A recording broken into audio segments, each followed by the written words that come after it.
Welcome everyone to Youth Nicotine and Vape Use Trends and Concerns. This presentation is brought to you by the Blue Ridge Poison Center at UVA Health. I'm Kristen Wenger, the Public Health Education Specialist. A few notes. I am not a healthcare provider. I cannot give medical advice. My role is public health education and outreach. When we think of adolescents, we think of teenagers or high school students, but the clinical definition of adolescent is from about age 10 to the mid-20s. This is the time when our brains are still growing and developing. So the information in this presentation applies to those folks too. Lastly, my presentation includes images of real products that anyone, including children, can easily find on public websites. I am neither promoting nor demonizing any particular brand or company. The images are for education and awareness purposes only. Here are my objectives. First, I'll talk about why youth nicotine and vape use is a problem. I'll share some concerning new trends. I'll address prevention. What really works? I'll also be sharing some great free resources. And lastly, who can help if you are worried about someone's nicotine use?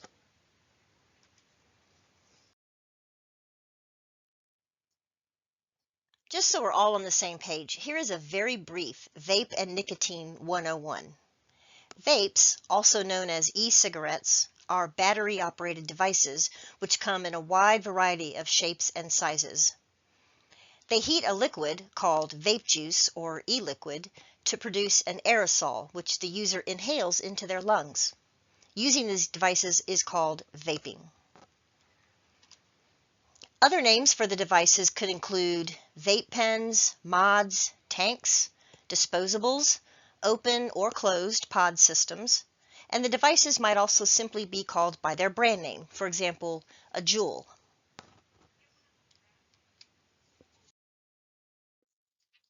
Let's address some common arguments or myths that you might hear from your team or others in defense of vaping. First, it's just water vapor and flavoring. Not true. The vapor that you inhale and exhale is an aerosol, which is defined as a mix of fine particles and chemicals suspended in the air. Many toxic ingredients have been identified in this aerosol. Yes, some of the flavoring chemicals have been approved as safe to eat, but they are not approved as safe to breathe into your lungs. Also, some of the chemicals might be considered safe in their liquid form, but when you heat them, they break down into other substances which could be harmful. Also, most vapes contain nicotine, a highly addictive chemical. Myth number 2, it's safer than smoking. This is misleading. A better choice of words would be less harmful. It is true that tobacco smoke contains tar and some other harmful chemicals that are not found in e-cigarette aerosol. But less harmful does not mean safe. No tobacco product is safe. Last myth, vapes help people quit smoking.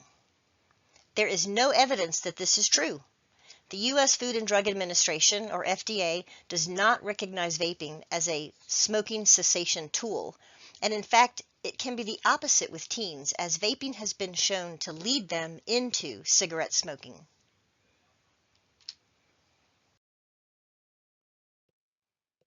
Why do adolescents start vaping in the first place?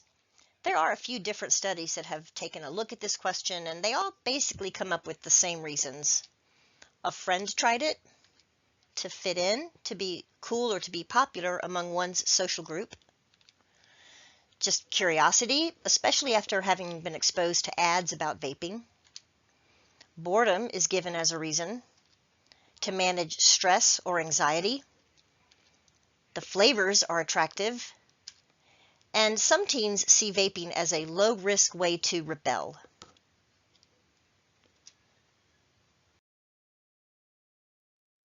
Let's look at the potential health risks of nicotine exposure.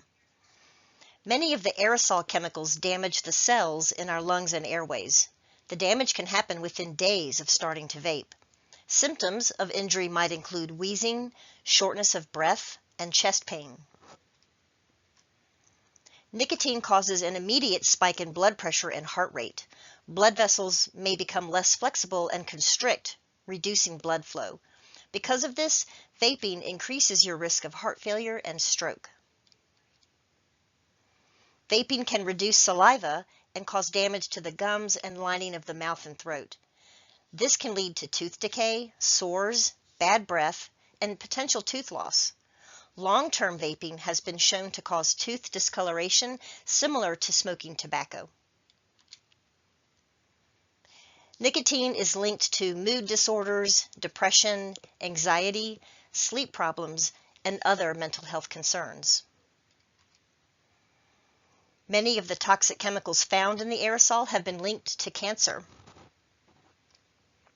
And there are some rare but serious illnesses, including life-threatening seizures, collapsed lungs, and a condition called e-cigarette or vaping product use associated lung injury, or EVALI for short.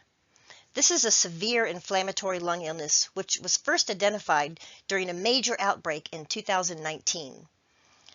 Though the outbreak eventually subsided, there are still new cases today. EVALI has resulted in many hospitalizations and, as shown on this map, hundreds of deaths.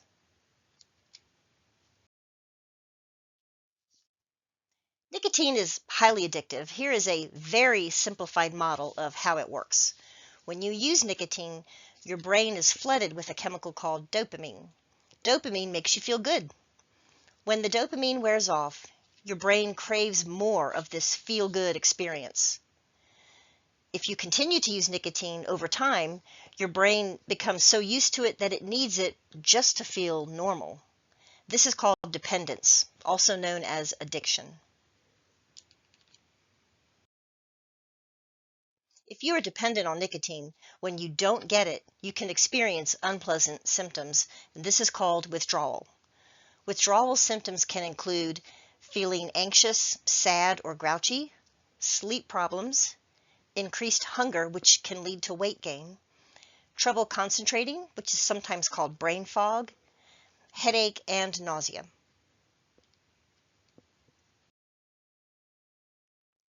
Here's more concern.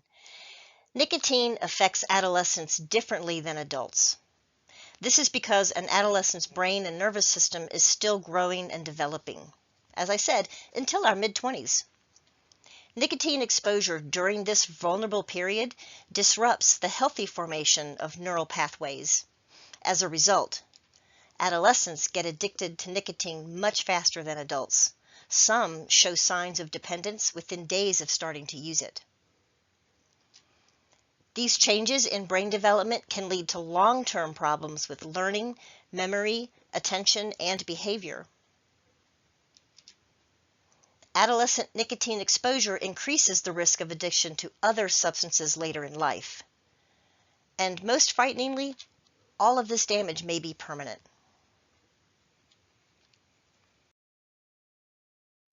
Here's a little bit of good news, I guess.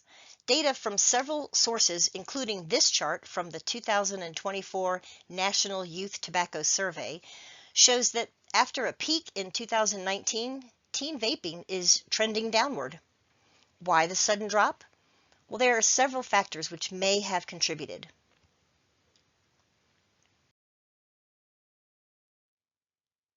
Here's one reason. In December of 2019, a federal law was enacted which banned the sale of nicotine products to anyone under the age of 21 in the whole country. Prior to that, it was different from one state to the next. Also, the skyrocketing EVALI cases of 2019 resulted in widespread media coverage and public health campaigns. This helped increase teens' perception of vaping as harmful.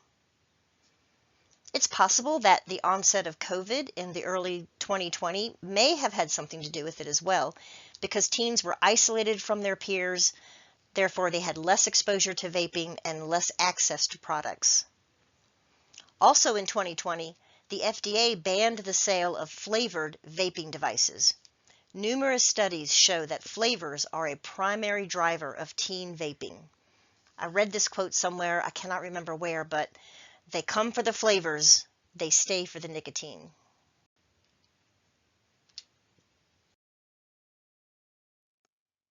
But there is still plenty to be concerned about. The flavor ban of 2020 did not apply to disposable devices. Vape manufacturers quickly saw a loophole and they pivoted to take advantage of it. They started making disposable devices almost exclusively, which allowed them to continue using flavors, like this vape in Tropical Rainbow Blast, whatever that flavor is. And even with the drop in use, vaping remains the most popular form of nicotine consumption among those under age 21. In 2024, 1 out of every 29 middle school students and 1 out of every 13 high school students, which was roughly 1.6 million students total, reported current vaping. Current vaping is defined as at least once in the past 30 days. And among those current vapers, 38% report frequent use and 26% report daily use. Keep in mind that a lot of the data we have about adolescent vape use is self-reported, and therefore this data may have limitations. School personnel and teachers everywhere are telling me a completely different story. They're saying it's everywhere.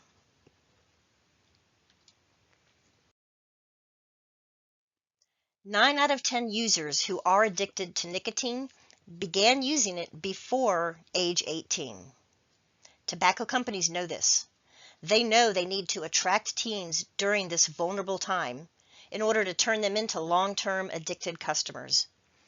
Once you know this, everything about how nicotine products are designed and marketed makes sense. Companies use social media to market their products, which has much more relaxed regulations than traditional media. They use a wide range of techniques, including algorithms, discounts, tag a friend campaigns, and more. Ads feature stars and influencers that are popular in teen culture. A recent report found that more than half of the top films in 2024 featured tobacco imagery. There is a well-documented relationship between tobacco imagery in media and adolescent use. Ads use words like cool, independence, lifestyle, and choice, which appeal to adolescents' desire to be seen as and to feel like an adult. Fruity, candy flavors abound, and they are proven to attract youth. And lastly, vaping devices are easy to conceal, and they produce little to no smoke or odor. This is very attractive to teens who are underage and want to hide their vaping from parents, school officials, or even some of their friends.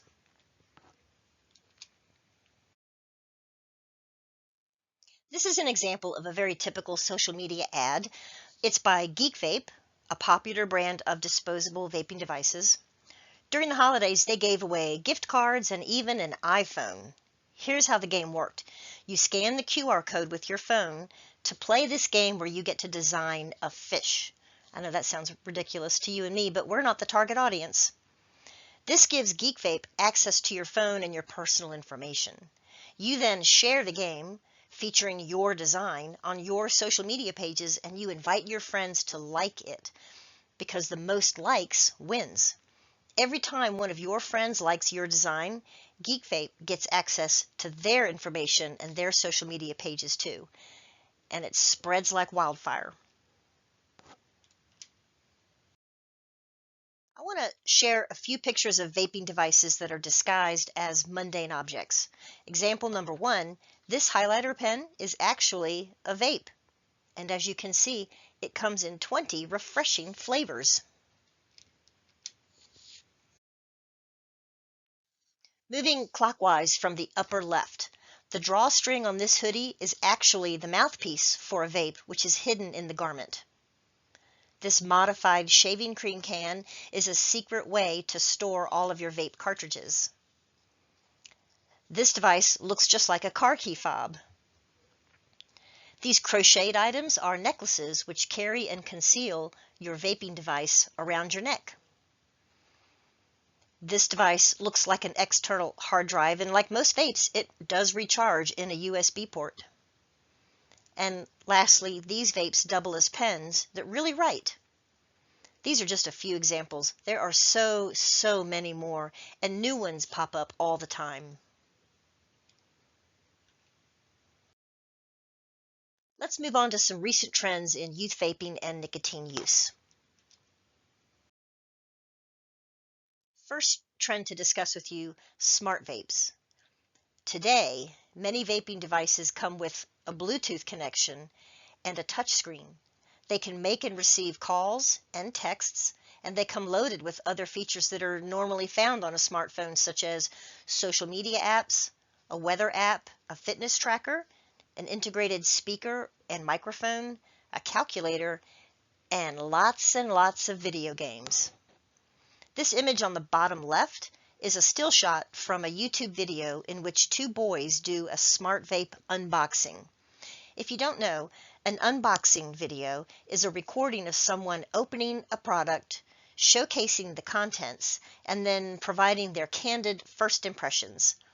Unboxers may be paid for their promotion or may receive the item for free in exchange for their review. Teens get lots of social media attention for videos like this, which is its own form of addiction. It's free advertising and it spreads quickly and easily to the target audience.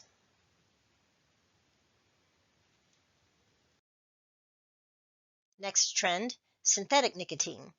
This is simply nicotine created in a lab instead of derived from a tobacco plant. Synthetic nicotine is still nicotine. They are chemically identical. But ads use the phrase tobacco-free, which is misleading. It makes customers think that this is a nicotine-free alternative, but it is not.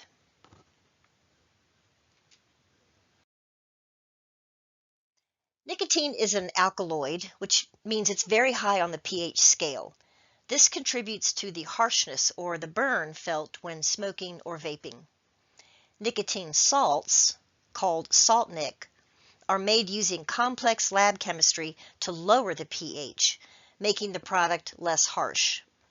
Studies show that people inhale salt nic longer and deeper, leading to more consumption of nicotine and faster addiction. Tobacco companies secretly did the same thing with cigarettes for decades.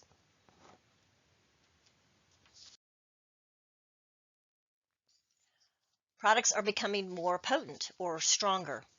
A decade ago, the average vape cartridge had the nicotine content of about a pack of cigarettes or 20 cigarettes. Today, disposable vapes can easily have the nicotine content of about 600 cigarettes. It's difficult to keep track of how much nicotine you are actually consuming, which, of course, leads to faster addiction.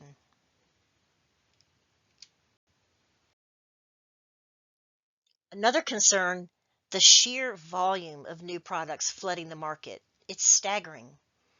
By law, new tobacco and nicotine products must submit an application to the FDA for approval in order to be sold. The number of products applying for approval in 2021 was about 450. Just 1 year later, in 2022, there were over 2,000 applications. And only something like 30 of these products have actually been reviewed and approved. But that has not stopped them from being sold illegally in stores and online.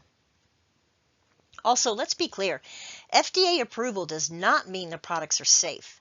It just means that the product can be legally marketed. The FDA has tried to control this, but with little success. They just can't keep up. Also, most products are manufactured in China, making regulation even more challenging.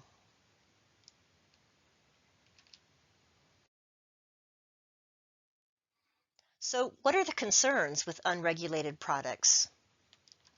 Well, there is no oversight of the manufacturing or the packaging. Contents are not monitored, tested, or approved as safe.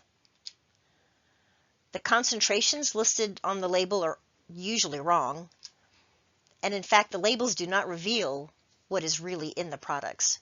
Here's a partial list of what independent lab testing has found in vape liquid. Heavy metals, formaldehyde, flavoring chemicals that are linked to illness, dextromethorphan, which is an ingredient in cough syrup, ethanol, pesticides, caffeine, mitragynine or kratom, solvents, mold, yeast, and bacteria, and undisclosed cannabis or marijuana. Poison centers across the U.S. have received calls from people who are experiencing unwanted health effects after vaping. The potency of nicotine and the undisclosed additives, chemicals, and contaminants are largely to blame.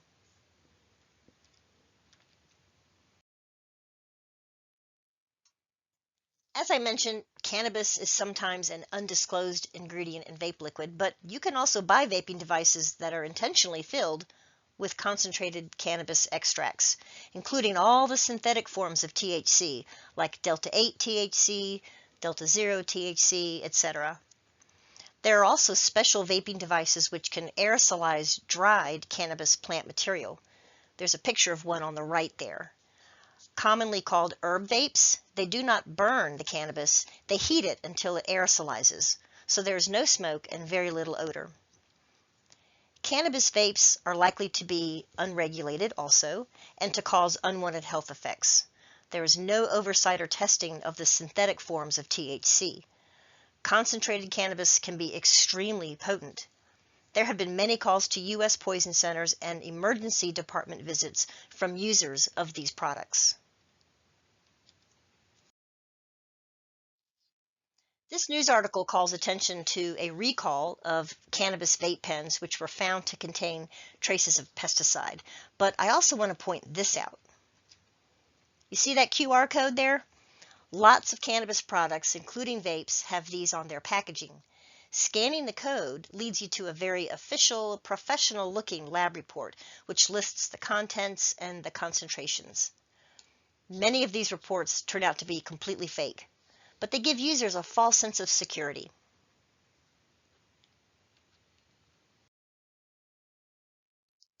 Last trend to discuss, oral nicotine products, including pouches, lozenges, gum, and toothpicks.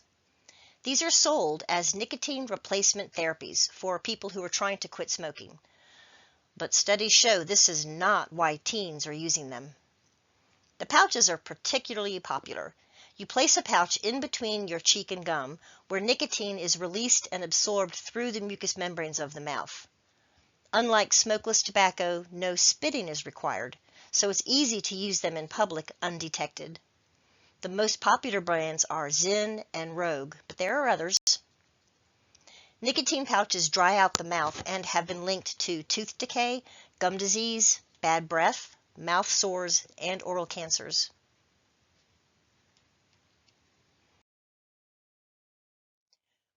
We're here today to talk about adolescent nicotine use, but I just want to take a real quick sidebar and point out that tobacco products are very attractive to young children. They look, taste, and even smell like treats. Even the packaging is attractive. And kids are little copycats. When they see teens or adults put these products in their mouths, they want to do it too. Nicotine is very poisonous when swallowed.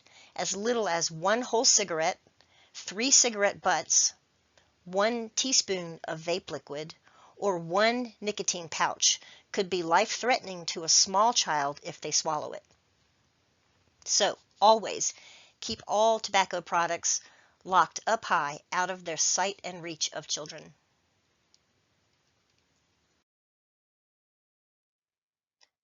Now that I've horrified you, let's talk about prevention. Here's a little Public Health 101. Prevention is really about influencing behavior. In other words, either encouraging healthy behavior or discouraging unhealthy behavior in order to prevent illness or injury.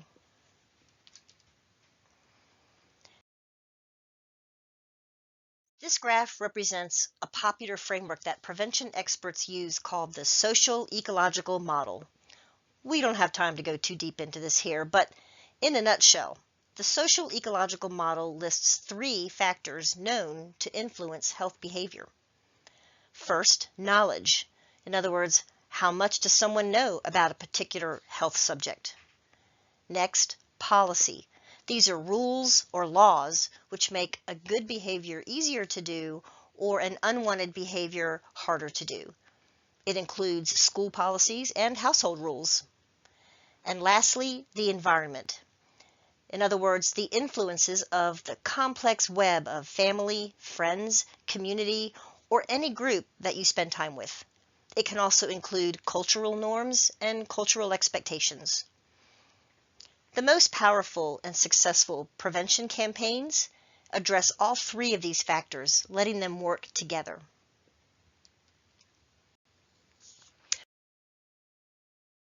Remember this graph, which showed how vaping dropped dramatically after peaking in 2019? As I mentioned before, it was likely a combination of factors that contributed to the decline. First, the passing of the Tobacco 21 law, which made 21 the legal age to purchase any tobacco product. This is an example of a policy factor. Next, the EVALI epidemic produced a lot of media coverage and public health education. There were PSAs, YouTube videos, TV commercials, etc., all talking about the dangers of vaping. This is an example of an increase of knowledge. And lastly, it's possible that COVID may have had something to do with it. Teens were isolated from their peers, therefore there was less exposure to vaping and less access to products. This is an example of an environmental factor. Parents and teachers, you should certainly do whatever you can to make your voices heard to policymakers and to add guardrails on the environment surrounding our young people. But the factor you have the most immediate and powerful control over is that third one, knowledge. Let's talk about how you can influence teens' knowledge about nicotine. I want to share with you some messages which have been shown to be very effective in preventing teens from vaping. But first, let's take a look at some messages which do not work. Scare tactics do not work. Judgment and shaming does not work. Punitive measures do not work. And vague, irrelevant threats are not helpful either. Do you remember the "This is your brain on drugs" campaign from the 1980s? Even if you weren't around then, you've probably heard of it. But did it work? The campaign did raise awareness, but it was not effective as a drug abuse prevention tool. Teens did not relate to it. The video did not address any of the real and complicated issues that are linked to drug abuse. Today, it is held up in public health circles as an example of how not to design a public health prevention campaign, and it is often mocked, like in this meme, which adds the bacon.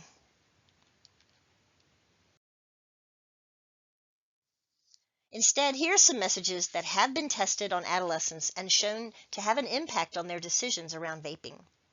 First, learning about the harmful chemicals in the aerosol. This was powerful. Note, I found one study which showed that simply substituting the word aerosol instead of vapor when talking to young people about e-cigarettes helped decrease their perception of them as safe.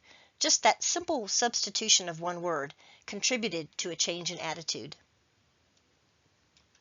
Next, teens reacted strongly to learning about the shady marketing practices of vape manufacturers. For example, showing them how the manufacturers lure them with social media algorithms, or how they're not forthcoming about all the ingredients in their vape liquid. Teens did not like being lied to or manipulated. Next, teens do not believe they're at risk for addiction. They just don't think it will ever happen to them. So threatening them with addiction is not effective. What does work is showing them what addiction looks like and letting them connect the dots. They may not realize that signs of addiction include mood swings, trouble sleeping, trouble concentrating, etc. Allowing them to identify with the signs of addiction either in themselves or their friends made it seem real and possible. And lastly, as much as possible, make the conversation about vaping relatable. For example, if your teen is an athlete, talk about how nicotine addiction can cause shortness of breath and affect performance. If your teen suffers from anxiety or depression, talk about how nicotine actually makes anxiety and depression worse.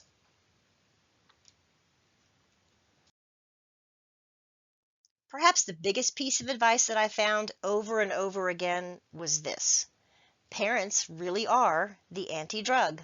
I know that sounds corny, but study after study shows that as parents, or even teachers or coaches who have an established, meaningful relationship with an adolescent, your influence is powerful. They really do listen and care about what you think and say. Open and honest conversations about nicotine and vaping really does influence their behavior.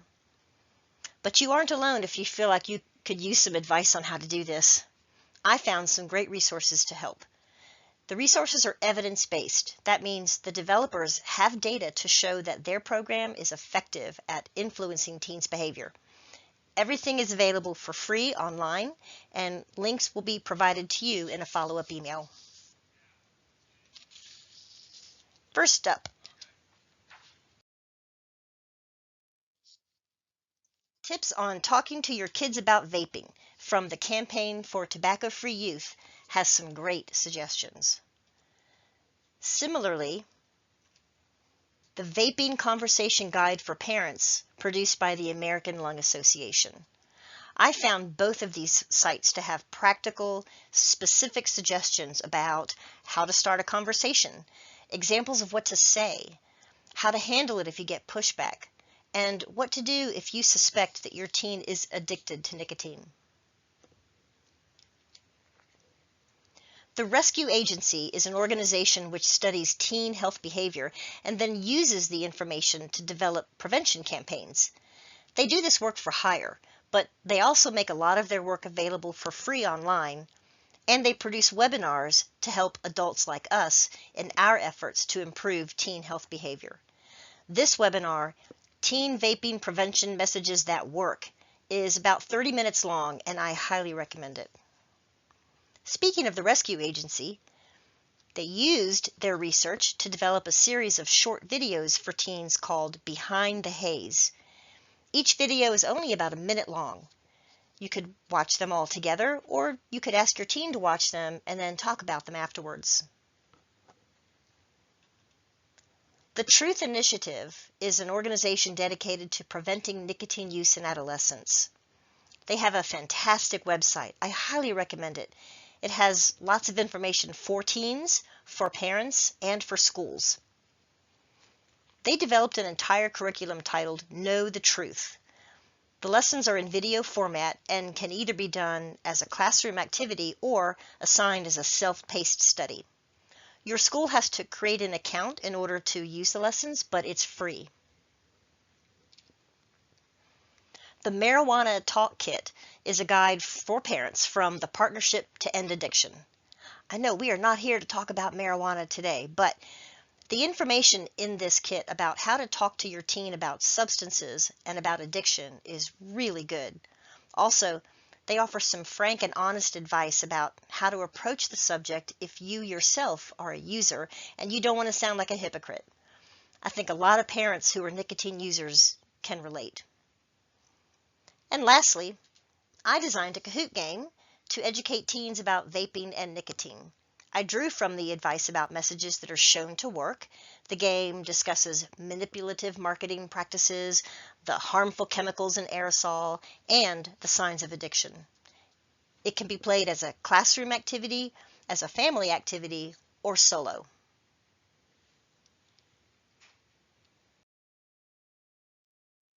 In summary, there is no such thing as a safe tobacco product.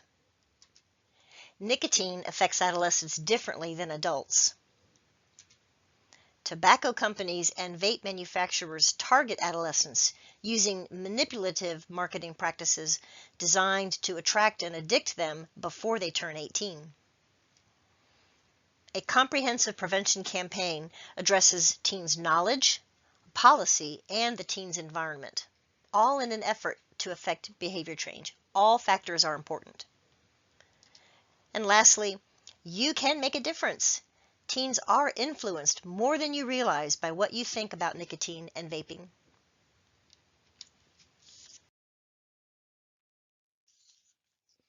There are some excellent free resources out there to help adolescents quit. First, talk to your pediatrician. Treating an adolescent is not quite the same thing as treating an adult. The Virginia Department of Health has a program called Vape Free Virginia, And there's a program called the X program, which was co-developed by the Truth Initiative and the Mayo Clinic. Both of these programs are excellent, and they have data to back up their effectiveness. If anyone of any age feels sick after vaping or using any tobacco product, or if a child got into any amount of tobacco or nicotine at all, please call our Poison Help hotline, 1-800-222-1222. Your call is answered by a nurse or a pharmacist who has additional training in managing poisonings from all kinds of sources. We are the poison experts. We're open 24 hours a day. Our advice is confidential and free. Scan this image with your smartphone to automatically download the number. Okay, here's what's next. I'll be sharing a link to a very brief anonymous survey.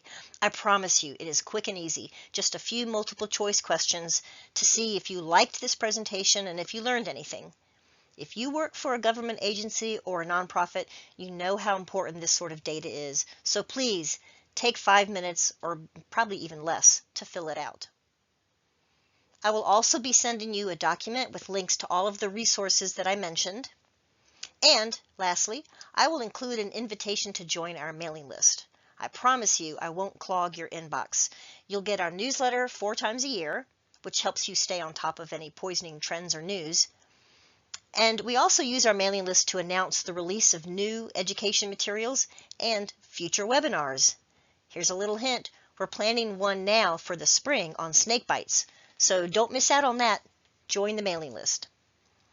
Did I mention that we really want you to fill out the survey? Please click the link that I provide, or if you prefer, scan this QR code with your smartphone. By the way, if you are viewing this presentation with others, each of you can fill out the survey. I truly appreciate it. Here's my email address if you have any questions or concerns. klw2s as in Sam @uvahealth.org. Thank you, everyone.